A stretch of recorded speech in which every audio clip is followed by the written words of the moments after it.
শুরু করছি জেলার কনভয়। আমি মণিময় রয়েছি আপনাদের সঙ্গে। অন্নপূর্ণা প্রকল্পের টাকা জালিয়াতির অভিযোগ। প্রকল্পের টাকা উপভোক্তার অজান্তেই তুলে নেওয়া হয়েছে বলে অভিযোগ। বিষয়টি নিয়ে প্রতিবাদ করতেই আবার উপভোক্তাকে রাস্তায় ফেলে মারধর।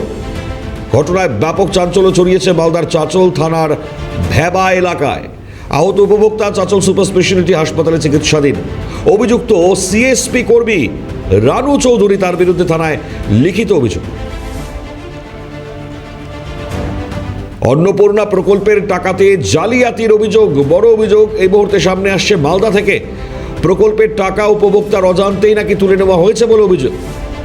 আর বিষয়ের প্রতিবাদ করতেই মারধরের মতন খবর সামনে আসছে।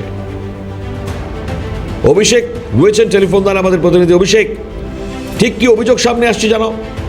দেখো মণিময়, অন্নপূর্ণা প্রকল্পের জালিয়াতি, অর্থাৎ যে উপভোক্তা তার অ্যাকাউন্টে টাকা ঢুকে গিয়েছে, কিন্তু যে যখন সিএসপি ব্যাংকে যায়, সিএসপি ব্যাংকে থেকে বলে যে তার অ্যাকাউন্টে কোনো টাকা ঢোকেনি।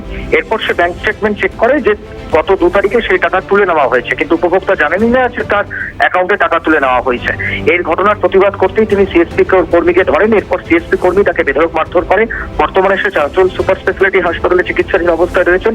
গোটা ঘটনার তদন্ত শুরু হয়েছে এবং পুলিশ প্রশাসনের কাছে অভিযোগ জানানো হয়েছে। মণিময়, ধন্যবাদ অভিষেক। কথা বলছেন আমাদের প্রতিনিধি অভিষেক সাহার সঙ্গে। অভিযোগকারী এবং তার ছেলে কি বলছেন শুনুন। অন্নপূর্ণার টাকা আমার উঠায়নি। 1 তারিখে ঢুকেছে, 2 তারিখে আমার তুলে নিয়েছে টাকাটা। কে তুলেছে? ব্যাংকওয়ালা তুলে নিয়েছে। কোন ব্যাংক? সিএসপি? এটা ভেবা। তারপর আমি চেক করবা গেছে, দেখছে তো বলছে তো চেকে নি হচ্ছে, বলছে না ঢুকেনি পয়সা। তারপরে আমি অন্য ব্যাংকে চেক করলাম, তো বলছে তোমার পয়সা তো আপডেট করেছে, তুলে নিয়েছে পয়সা। কে টাকাটা তুললো? টাকাটা কে তুললো? ওই ব্যাংকওয়ালা তুলে নিয়েছে। কি নাম তার? রানু নাম। আপনার টাকা কি আপনার মায়ের অ্যাকাউন্টে ঢুকেছিল? ঢুকেছিল আমার মায়ের অ্যাকাউন্টে। মোবাইলে মেসেজ এসেছে, তো ঢুকে গেছে। কত তারিখে এসেছিল? 1 তারিখে মেসেজ এসেছিল। আচ্ছা, তারপরে সে যখন টাকা তুলতে চায় তখন তাকে টাকা দেয় না? না বলেছে যে ঢুকেনি পয়সা।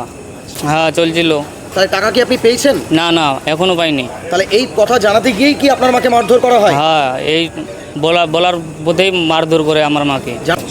কি চাইছেন এখন আপনি? আমরা নিয়েই চাইছি। এই হচ্ছে অভিযোগ সামনে আসছে। এখন এই অভিযোগের ভিত্তিতে পুলিশ তদন্ত শুরু করবে এবং আগামী সময় যাদের বিরুদ্ধে অভিযোগ বা যার বিরুদ্ধে অভিযোগ তার বিরুদ্ধে কি ব্যবস্থা হচ্ছে সেটাই এখন দেখা।